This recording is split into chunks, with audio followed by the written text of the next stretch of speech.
the 9th annual Great American Seafood Cook-Off. We've got chefs from around the United States, from Maine, Alaska, Hawaii, the West Coast, the East Coast, the Gulf Coast, best chefs from around the United States competing for the title of King or Queen of American Seafood. The winners get better and better and better. And the reason why is the other states are starting to have competitions, cook-offs, for the cook-offs to see who will qualify to come here. So we're getting the cream of the crop. And some of our chefs have gone on to the White House, have won. Other chefs have propelled their careers with the media and Food Network and everything else. So it's a privilege. And that person has a very responsible job, too. That person becomes the spokesperson for our domestic seafood for the next year. Mardi Gras parades, marching bands, you know, this is New Orleans. And we like to showcase New Orleans as well as the seafood. But if you come to this event one time, you're coming back because you're going to see some of the best chefs in the country cooking up here and having a great time. You're going to see all the seafoods you want to eat right here. It'll be good shit. Louisiana! Welcome to the 9th annual Great American Seafood Cook-Off. My name is Jules Smith. I'm the producer of this event. And if you're familiar with Super Bowl, what Super Bowl is to football, that's what this is. The Great American Seafood Cook-Off is to seafood. What Augusta is to golf, the Great American Seafood Cook-Off is to golf. It's to seafood. I want to bring up a few of our speakers today to make this event possible. And we have an awesome lineup of chefs for you all today. We got chefs from all across the country, from Maine, from Alaska, from Hawaii, all up and down the East Coast, the West Coast, Oregon, the Gulf Coast. All of the best chefs from around the United States are here today. This is all about domestic seafood. It's all about this great country of ours. It's all about these guys that are cooking things that are going to be just so wonderful to do. And so I want you to stay and watch and enjoy what they do in front of you. And remember, always eat domestic. Get out here and protect our commercial fishermen, protect our distributors, protect our dealers, and most of all, protect America when you do it.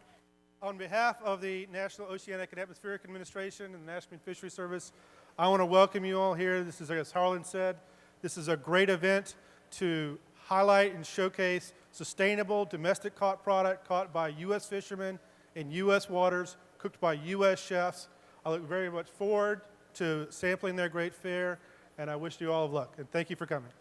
5, 4, 3, 2, 1, and we begin.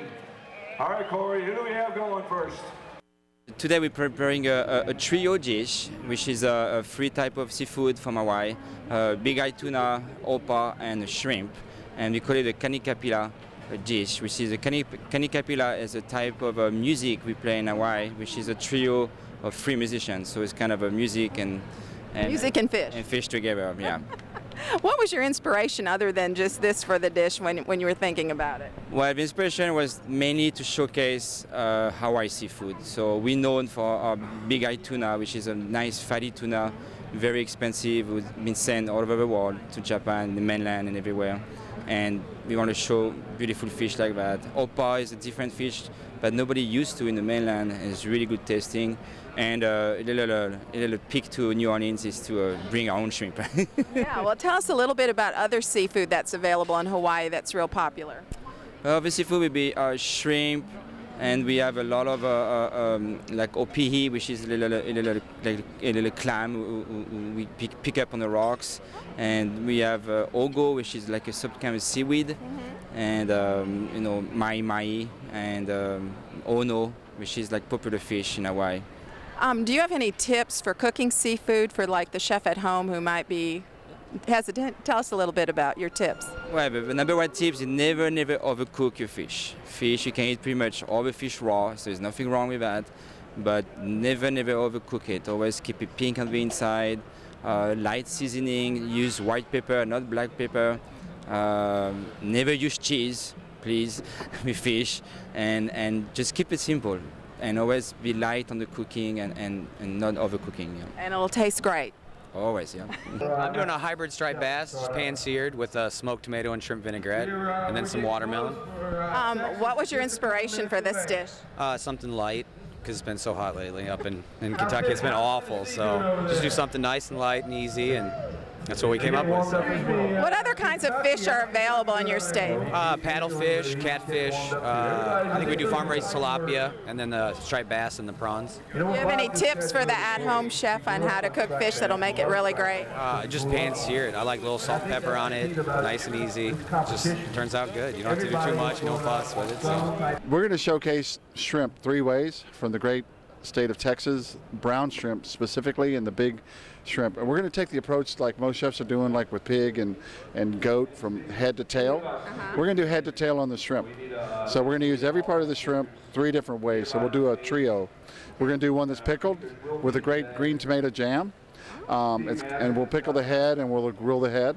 And then the next one's going to be a shrimp meatball, where we chop up the shrimp, make a meatball, and then we're going to take the shrimp heads and the tails and deep fry them, and then chop them up and make like a Parmesan crisp with it, and some zucchini noodles. So you get the Parmesan and a meatball all together in a really nice spicy tomato jam. Wow. What was your inspiration for this wonderful dish? You know, I just wanted to showcase shrimp, and you can use it so many different ways. You don't have to just fry it and boil it. You can pickle it, and you can do curing, and you can do, you know, a lot of cool things. The third one is we're going to take the head to tail and stuff it with a shrimp fritter right in the middle and put it back together. Wow. And it's going to be like just, you know, deconstruct the shrimp, put it back together, deep fry it, and it's going to be good with some basil mayonnaise. Wonderful. Yeah, we're looking forward to it. Well, tell us, what other types of seafood are available in Texas that are very popular?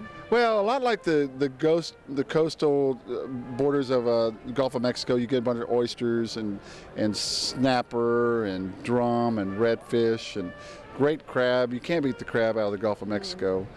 Things like that, you know, and you know, the waters of the Gulf of Mexico had some problems in the last couple of years, but it's bouncing back big time, and we're ready to bring it back in all its glory and showcase what it's all about. Do you have any tips for the chef at home and to how to make the most perfect seafood ever? Well, I'll tell you what, you got to start off with great seafood. Don't buy the frozen stuff. You know, start off with good, fresh seafood, no matter, you know, if you're on the West Coast or East Coast or wherever. Start off with that, and then just keep it simple. Grilling at a high temperature is great. You know, keeping it cold when it needs to be, and just treating it right. But, you know, you don't have to cook seafood all the way through like people used to think, and just let the fish tell you when it's ready, and it'll be ready, or any seafood for that matter. But don't, you know, most people are scared of it, you know, but just, it's not going to be bad. Just try it and then perfect it, and just the only thing I can say is keep buying seafood and love it, and love it. Being from Tennessee, landlocked state, we have about 4 or 5 different farm-raised seafood products. So I've chosen to do an Eastern Brook char. It's a relative of a brook trout, a little bit different, but it's got the same characteristics. Flesh is going to be the same. Serving that with a real simple dish of marinated garden vegetables that we grew at the governor's residence in Tennessee, and pairing it with a little field pea cake that's got some Benton's bacon fat in it. So we'll have the richness of the bacon into the field pea cake, a little smokiness, and then the sauce is a buttermilk and caviar sauce. So incorporating paddlefish roe that's raised in Tennessee. So real simple, real clean, real light. Well, what was your inspiration that made you come up with this dish? Well, being in Tennessee and being able to plant a garden and harvest from the garden at the governor's residence, I wanted to start there. So after I decided on what fish I wanted to use, everything else was built around just what's available in the garden in August in Tennessee. So tomatoes, cucumbers, field peas, and so it's all within about 50 yards of the kitchen door. So. Well, tell us, do you have any tips for the at-home chef and how to prepare seafood that's super delicious? I think the most important thing with seafood is how long it's cooked. I think the worst thing you can do to seafood is overcook it, whether it's shellfish or salmon or tilapia, anything. It's going to be better if it stays moist. For me, it's got better flavor, and the texture obviously is going to be better. So don't cook it too long. We're doing New Jersey beer battered Absecon Bay soft shell crabs with a blue crab and corn fritter, Jersey succotash, and a little remoulade. Wow, what was your inspiration for this dish? It's sustainable and it's hyper local. The crab's like 15 minutes away from the restaurant. Wow. Tell us about all kinds of seafood that you would be cooking at your restaurant that are available in New Jersey other than this. We get flounder from Point Pleasant, which is like 30 minutes away from us. Viking Village, we source monkfish, black sea bass, tuna this time of year, scallops from Cape May. So, there's a lot. Like, we're talking about 30, 40 minutes away from the restaurant with most of our seafood. Well, New Jersey's a big seafood state, isn't it? Yes, yeah, very big. Do you have any tips for the chef at home in cooking seafood? Just one would be a digital thermometer, and then just the other is just experiment, have fun, use recipes as a guideline, but you can, make them your own. What temperature should it read on that digital thermometer, or they vary from fish to fish? It varies from the type of fish you use, but that way at least you have a benchmark. You cook it one time. If you think it was too dry, then next time lower the temperature. Well, we're doing a pan-seared redfish with a chayote lyonnaise and a shrimp and andouille mousseline, and everything is native South Carolina, but what we did was, because I used to live in New Orleans, we took a little New Orleans influence and put it into our recipes. So we got a little andouille and a little spice, and so we're trying to represent South Carolina, but we got a little New Orleans in there too. Well, other than New Orleans, did you have any particular inspiration for coming up with this dish? No, not really. We just thought about it. We talked about it. We tried a lot of different things. We tried to do grits and gumbo infused together. And then we just decided on doing a chayote with the redfish. And we've been working on it since January. So, what other kinds of seafood in South Carolina is real popular? Fried fish, fried shrimp. Everything's fried. Calabash style cooking. So, anything you want, they'll fry it. Do you have any tips for that home cook on how to make great seafood? Follow your recipe. And use what's in front of you to inspire you. Do you have any special seasoning that you like to use on fish? I like the redfish seasoning, Paul Perdone. I use that on a lot of things, more than just fish, but that's what I use it all the time.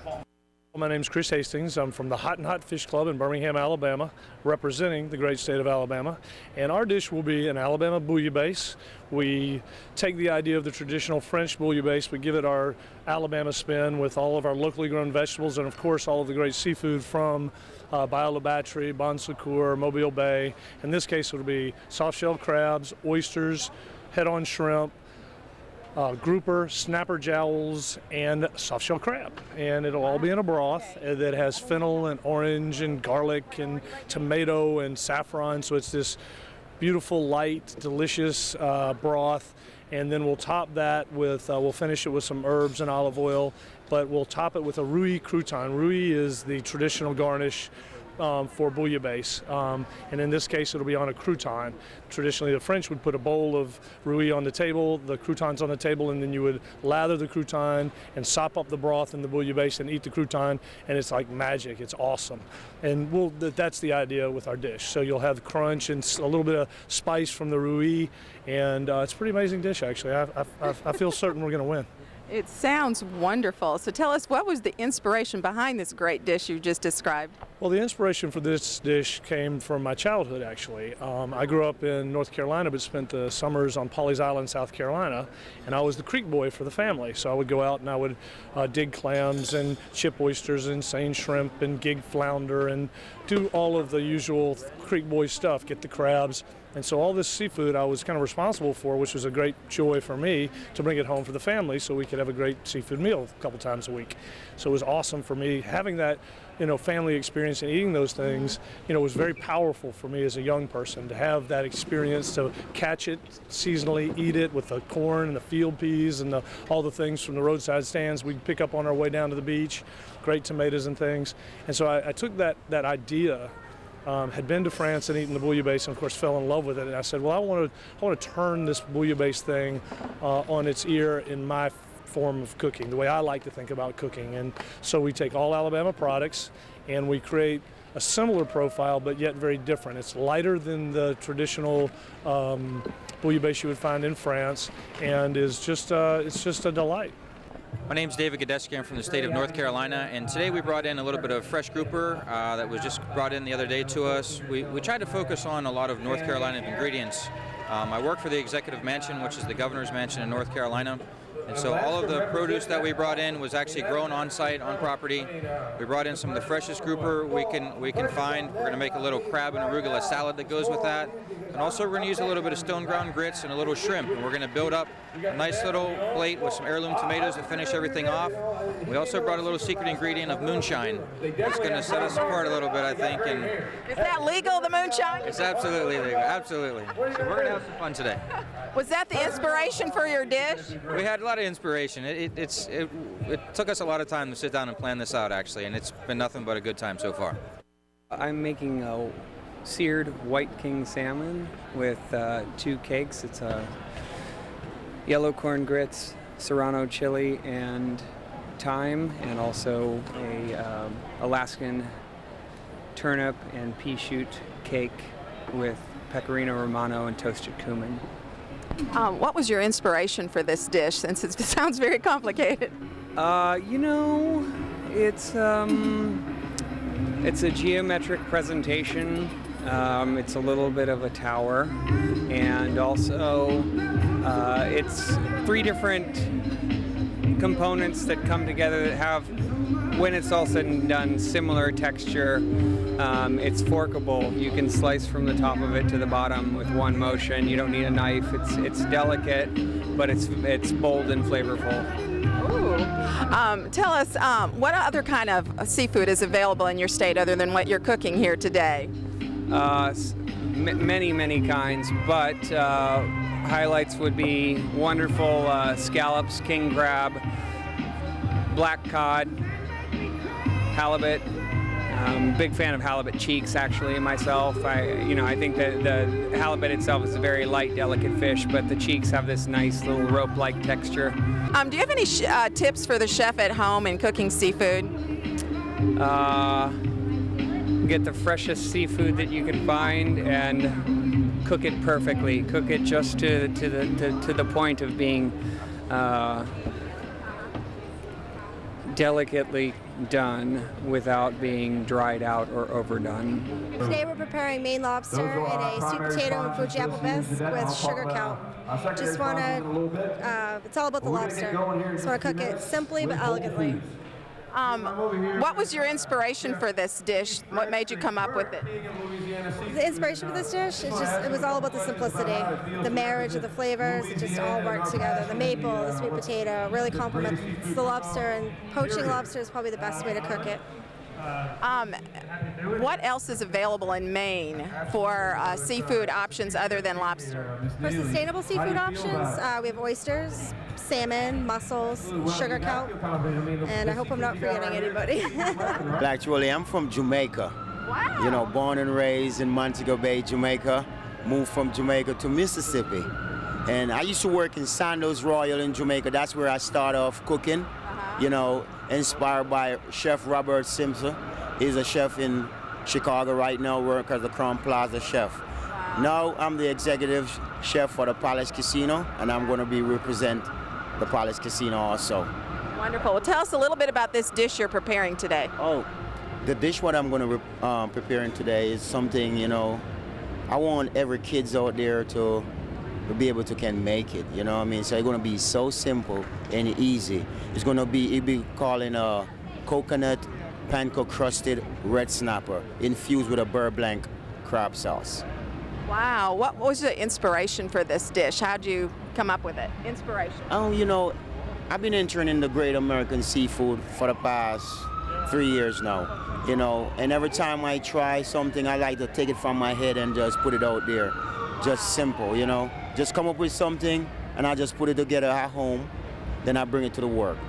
Then I just put it to play. Today we're serving line-caught Lake Erie yellow perch It's going to be a crunchy, golden, yellow perch with roasted petite potatoes with a chanterelle, locally foraged chanterelle beurre blanc, and a summer salad with peach and organic feta cheese. Wow, that sounds yummy. What was your inspiration for the dish? My inspiration for the dish was to represent all the delicious ingredients that we have in Pennsylvania. I wanted to represent the excellent fishery that we have, which is Lake Erie, and all the farmers in Pennsylvania that do a great job, and wanted to represent the delicious food that they produce. What are some of the most popular fish and seafood items that you come out of Pennsylvania and that's real popular there? Well, we've got a great walleye fishery out of Lake Erie and lake trout as well. It's a very small fishery. It's more like a boutique fishery where people that know the fishermen and are lucky enough to get their hands on that, that's what we have to offer. And just the farms in Pennsylvania in general are produce some of the best produce and cheeses in the nation. Wow. Tell us, do you have any tips for the at-home cook on how to make delicious seafood? Just focus on the ingredients, focus on purchasing the freshest local ingredients, and don't let things get too complicated. If the ingredients are fresh, let them speak for themselves. Today we're preparing a farm-raised catfish. Obviously, not a lot to pick from in Kansas, but they do raise quite a bit of fish up in the state for mostly recreational use. What is your inspiration for this dish? Well, we kind of wanted to use a lot of product from Kansas. We've got some wheat in the dish. We've got some sunchokes, which is a tuber of the sunflower, which is a state flower for Kansas. And so just try to kind of keep it true to the state and have a little fun with it. And so it's a different fish and chips. Oh, what other kind of fish is available in your state locally? Well, all the recreational species are available, from walleye to different perches. Crappie's a big product in the state. There's a lot of different bass available for fishing in the state. Wonderful. Tell us, do you have any tips for the chef at home? Well, keep it simple. That's what everybody's saying the same thing. Keep it simple. Don't make it too complicated. This dish you're preparing today? Today we're doing a bronze Louisiana black drum to be served with braised collard greens, a Gulf shrimp, and farmer's market mock shoe with pickled black-eyed peas and a Steen's cane vinaigrette. And what was your inspiration for this dish?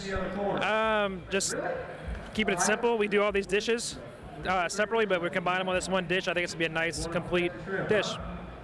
Great. Now, I know you're from Louisiana, so I hate to even ask you this question, but what are the favorite kinds of seafood in Louisiana? Of course, our finfish, best shrimp in the world probably. Crab meat's awesome. Oysters are amazing. Crawfish in season you can't beat them. How does it feel to be a duo chef here, working two in one? Is it easier or harder? It's a lot easier being working with my husband. We've been in the kitchen together for several years now, so it kind of takes the pressure off of it. Well, tell us, do you have any tips for the at-home cook on how to prepare seafood that would make it super delicious for them and super easy? Well, Louisiana seafood is flavorful in itself, so really just keeping it simple, keeping it clean, that's the best way to do it. What would you recommend to start with first if you've never cooked seafood? Starting out, oh gosh, I don't know. It's crab meat. Crab meat would be very easy to start off with because it's, you could just saute in a little bit of butter and it's good to go. So I would start off with crab meat, I think. My dish is kind of like the quintessential Florida Gulf seafood dish, and it's very Spanish influenced. I have 4 sustainable domestic seafood items in my dish. Wow. Do you want to know what they are? I do want to know what they are. Red snapper, white Gulf shrimp, Florida blue crab, and an item called Cortez Botarga. Wow, what was your inspiration for this dish? Actually, it's the 500th year celebration of Florida, so it's Spanish influence. That's my inspiration. Wonderful. Tell us a little bit more about the different types of seafood in Florida. We know there's bunches, but what's most popular there in Pensacola? It depends on what's running in season. One of my favorites is cobia, of course, and triggerfish is always a local favorite. But plentiful mahi, local baby swordfish, snapper, grouper, scamp, all those good ones, yeah. Wow. Do you have any tips for the chef at home and how to prepare seafood so to be super delicious? The thing you have to remember about seafood is make sure it's just super, super fresh. and you don't have to do a whole lot to it. You can do some things to complement it, but cook it very simply and cook it at the very last minute because it has a tendency to dry out. Preparing sous vide salmon, slow cooked salmon, with a Oregon butter clam saute with pickled porcinis, roasted porcinis, and some crispy sea lettuce, some crispy nori, a little crunchy salad, crispy herbs, a little tender, a little yuzu as well. Well, how'd you come up with this particular recipe? What was your inspiration? I think we started with the ingredients first. We figured salmon because it's very unique to Oregon. It's not so familiar down in these parts, so we wanted to showcase that. And some of our signature ingredients are the accompaniments. Heirloom tomatoes are super in season right now. Porcinis are hyper in season just for a couple weeks. So we just wanted to use lots of organic, of the moment kind of produce and seasonings that kind of complement the salmon. Well, tell us some of the variety of seafood available in Oregon that's real popular there. Oh, absolutely. Obviously, salmon's a big part of our culture. Albacore is a big part of our culture. Obviously, Dungeness crab is huge. Also getting lots of little amazing shrimp, sea urchin, uni, just lots of amazing things. Butter clams, which I've never heard of before, but we're using tonight. So definitely a lot of the bounty is amazing. Well, tell us, do you have any tips for the at-home chef and how to prepare seafood that's so delicious they just never ever had tried that before? I think my advice would be to keep it simple. A little sea salt, cook it in olive oil, grill it, a little lemon, a little citrus, a little salad on the side, and you're good to go. Keep it simple, keep it fresh. I want the third place envelope, please. All right, that's Judy DeShiel with the National Fisheries Institute. She was the auditor for today's events. Thank you, Judy. Shiny gold envelopes. Am I making y'all wait? All right. Third place, Chef Jack Gilmore from Texas. Come on up, Chef. Where's the trophy? All right, come on, Texas. Thank you. All right, congratulations, Chef. Thank you. All right, sir, thank you. From the great state of Texas. Give it up for Texas. All right. Do we have the second place trophy? I've got the shiny gold envelope. I need second place. There we go, second place trophy. Second place is Chef Keith French from Louisiana. Keith and Neely, come on up. Come on in here, guys. Folks, this is a king and queen of our chefs in Louisiana. All right.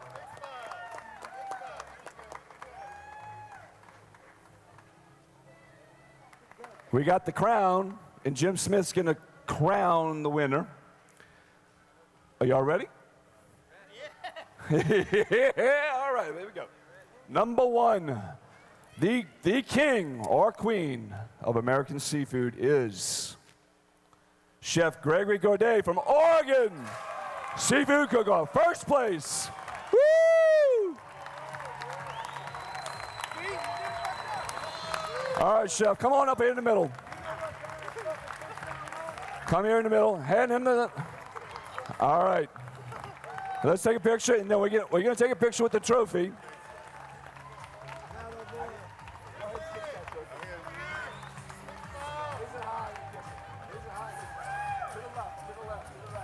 There you go. All right. Now, this is the very humbling part of being a chef, Great American Seafood Chef. Come here. Chef Jim Smith from last year won governor's office for Alabama, and he had to go through this himself. Take a knee.